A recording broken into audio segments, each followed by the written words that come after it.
Hello, welcome to Pompey Talk in partnership with Janny. My name is Mark McMahon, and join me on the sofa today to discuss Pompey's trip to Newport County is sports writers Jordan Cross and Steve Wilson. Steve, I'll start with you today, seeing as you have the trip to Newport to look forward to.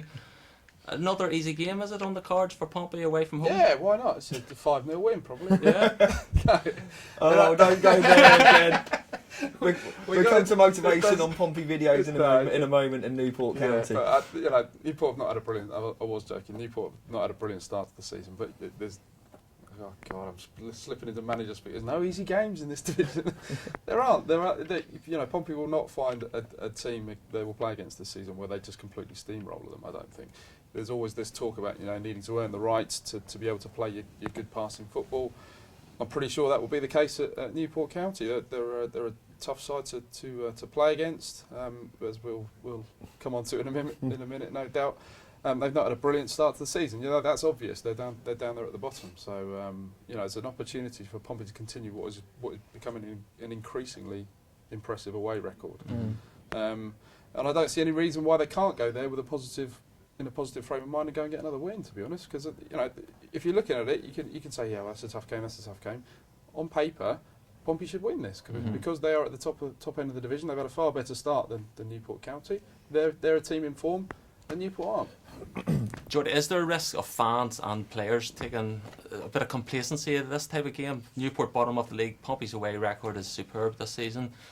Complacency could set in. Well, I mean, as Steve says, on paper it's a match that Pompey should win. I do feel there will be an easy game and Pompey will steamroller someone at some stage this season when it does click into gear. I mean, Cambridge, that happened last season, and when Pompey do fire on all cylinders, I think someone will get a battering. Do I think it'll be Newport? Not necessarily. They're a rough, tough team. I'll be honest with you. I don't know how much they've evolved from last season's team to this season, and I haven't done my due diligence. But if they're anything like they were, they are a physical team, and they are, and it's a tough place to go. It's the fans do get behind them. They're a passionate bunch. I would say that's probably one of the most passionate bunch of fans that are in the division. So it's the Pompey fans got there and make a racket. It was one of the best atmospheres on the road last season. Pitch there, it was poor. It has been much improved. They spent money there, and that'd be a factor in the benefit of Paul Cook's side. And then you get a new manager come in, and you do get the fillip often, don't you? So we'll wait to see that happen. As I say, I don't see this being a steamroller game, but I do think this is a match that Pompey can go there, given the fact that we've got this tremendous away form now, which is unsurpassed in all four divisions. 3 points it should be. Jordy touched on the fact, Steve, that they've got a new manager in John Sheridan. I think he's only maybe had 2 games in charge. Is that a factor that Pompey need to take into consideration? A new manager, players have something to prove to the new guy in charge? Possibly. I mean, there's always this sort of myth that a new manager coming in instantly has this impact and has an upturn in results. It doesn't always happen, does it, that way, let's be honest. Sometimes a new manager comes in and has very little impact. The difference from Sheridan, the way he was as a footballer during those days as culture midfielder, wasn't he? Please say number 2. Sprayed it around, real skillful kind of guy. Whereas Terry Butcher lasted 10 games there at Newport, and before that, Justin Edinburgh, who was a rough, tough tackling fullback. And I think the team was built in his sort of in his method and the way he liked to play the game. Whether it's too early for Sheridan to put his stamp on things, because his Plymouth team played a lot of good stuff last season. They tore Pompey apart. I remember this time last year. So, but as we've all said, a manager can't turn it around overnight. They need a bit of time to be able to get their ideas across. So, it'd be interesting to see what sort of impact it has, because they brought in a couple of loan players since he's come. Can you name the loan? No, I can't. Does anybody want to attempt it? Jazzy Barn and Bob. Yes, right. And the Fresh Prince. We look forward to seeing Jazzy B. Decent in the summertime, I think. But, so they're an unknown quantity. Let's be honest. Yeah, it'll be interesting to see exactly what the Pompey come up against, and whether they can cope with what's thrown at them. Okay, well, Jordan, in terms of Pompey themselves, there's a few selection headaches for Paul Cook. One, the fact that Brian Murphy he's played during the week against Cardiff in the reserve game. You've got him; he could be back in contention. Yeah. You've also then got the new striker, Caelan Lavery as well. Caelan, yes, good pronunciation. Yeah. Again, Does he throw both of them in, or does he stick to the tried and tested I formula? mean, if you're asking for my opinion, I would leave both out. Yeah. McClary's done enough to convince me in what I've seen of him so far. He's a competent keeper. Up at Bristol Rovers, it was a sound display despite the own goal. He sort of had a good look at him there, and he made some really relevant and important stops at important times in the game.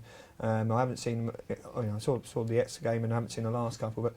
I mean, what's he done in those games? It's solid. He was a bit iffy against Exeter. I think you could probably put at least one of those as fault. Where he sort of flapped at the cross and the guy scored at the far post. There were suggestions that the first goal against Exeter went through him as well. I still haven't seen the replay from behind. Of course, the the Exeter one that was probably you would late. But aside from that, he's been pretty relatively decent. I think. So far, there's no reason to change it at the moment. From my perspective. No, so. and obviously with Tubbsy, the 2 goals last weekend and really sort of putting down a marker, doing what he's there to do. I would lean towards him. And then you've got the debate in behind, haven't you? The 3 players in behind with Evans and what the situation is. We wait for developments on that one at the press conference and what happens in terms of the appeal. But if he was to miss out, then you've got an interesting dilemma there. Karen Naismith really knocking at the door, and he's chomping at the bit. I'd probably lean towards going with him and the other 2 lads in behind with Roberts and Bennett, I dare say, and Tubbs. That would be my choice, and go with the keeper. Continuity for me at the moment, and much as we brought in Lavery from Sheffield Wednesday. We're grinning because we have a Kalen, Lavery, Keelan. But there's no. Tubbs is on the back of 2 goals. Hopefully that will be a massive boost to his confidence last week. He's quite often scores his goals in bursts as well, doesn't he? So. Yeah, if I was going for my team, I'd go for McCary, then the back 4, which kind of picks itself with Davis. One thing actually, Webster came on and replaced Clark, didn't he? Do you think it's time for Webster to get a run? Has Clark's form sort of dipped slightly in this past couple of weeks? Well, that has been suggested, hasn't it? Really. So, and Webster, the Rolls Royce that we keep talking about, he's been excellent every time I've seen him this season. Yeah. That's one change I would make. Actually, I think I'd give Clark a little breather, give Webster a little. I was talking to 1 or 2 lads that were here at the club. Who are now at Oxford, and they were saying that they don't quite see the the fascination with Clark, and that they would go with Webster. And these are people that are heavy into the analysis of the game. But we've seen. I would say I have seen enough of Clark to be impressed. He has dipped, and so you would lean towards Webster. I'd give Clark another go. Yeah. But so Clark hasn't done a lot wrong. No, so my back 4 would be the back 4 as is. Yeah. Then you'd have Barton and Doyle in front of them for me. Then go for Bennett, Roberts. And the other lad. Would you keep if Evans is not banned? Keep him in. Yes. Yeah. And then Naismith if not. And then Tubbs up top. Okay. Keep the new guy on as a weapon for an hour. 60 minutes, 60, isn't it? 70 minutes. Impact. Yeah. Okay. Well, I'll quickly ask them for your predictions. I think we're all agreed that there should be a Pompey win, but by how much? I'll go with a 2-0 win. Oh, you're going to take my one, and I've been my 100% record on predictions. Well, hasn't it? Your predictions. It's kind of been about 4 on the bounce, hasn't it? And I haven't backed any of them.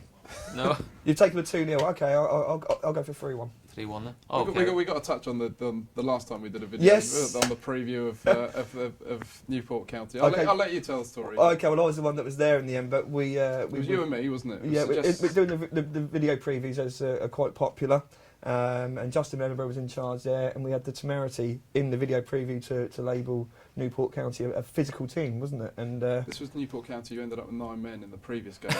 That was the one, and kicked absolute lumps. Yes. Had the beast that was David Piper, who I actually quite like as a player, but they absolutely kicked the living out of life. Yes. So anyway, we said they were physical, and it was kind of in the context of. If they are physical, Pompey have been seen at that time under Andy Orford to be ruffled by that. They were brittle and quite right for them to take advantage of it.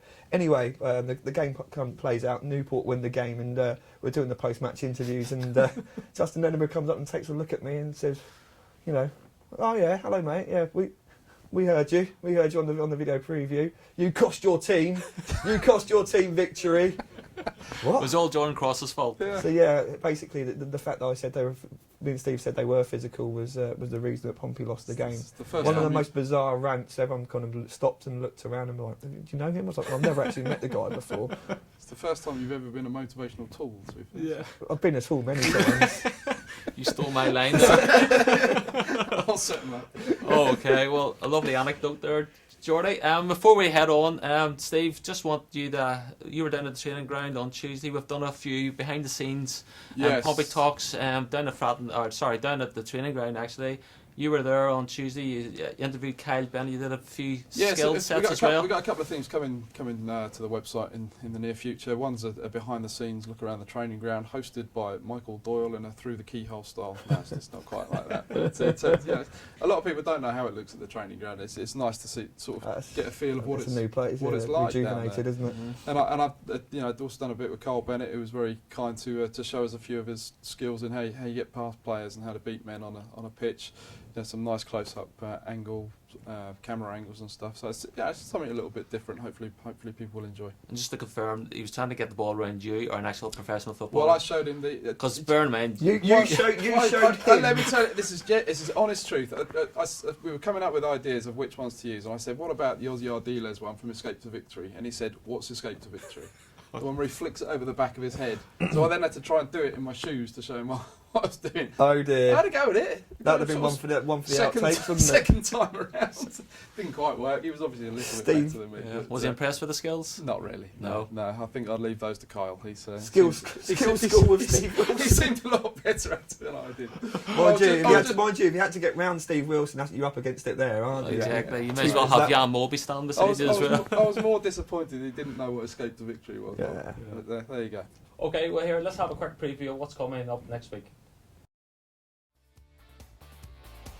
I'm Carl Bennett, Portsmouth Football Club.